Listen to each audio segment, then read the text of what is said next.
Oke deh besok Agus ikut taraweh deh. Alhamdulillah, gitu atuh Gus. Karena ibadah itu bukan tentang harus, tapi tentang butuh Gus.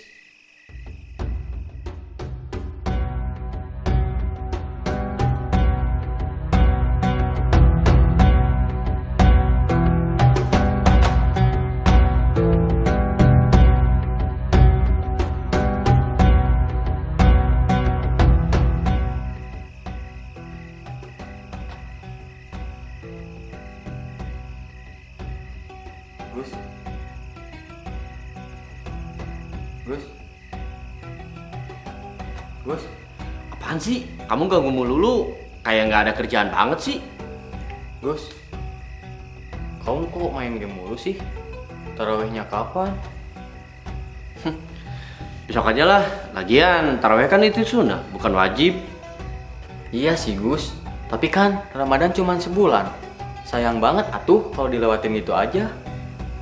Tapi kalau boleh jujur, sebenarnya saya males Udah mah lama, rokaatnya banyak pula. Nah, itu dia Gus. Tarawih itu bukan cuma soal jumlah rokaatnya aja, tapi soal niat kita buat lebih dekat sama Allah.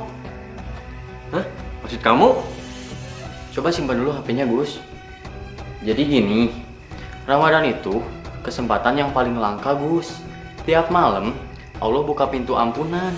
Tarawih itu bukan cuma sekedar rutinitas aja Gus, tapi momen buat kita merenung, berdoa, dan dapetin ketenangan hati Gus. Jadi bukan cuma soal ikut-ikutan, tapi buat diri kita juga ya. Itu baru ngerti Gus. Kamu mau nunggu kapan lagi Gus? Ramadan tahun depan belum tentu kita masih ada. Oke deh besok Agus ikut taraweh deh. Alhamdulillah, gitu atuh Gus. Karena ibadah itu bukan tentang harus, tapi tentang butuh Gus.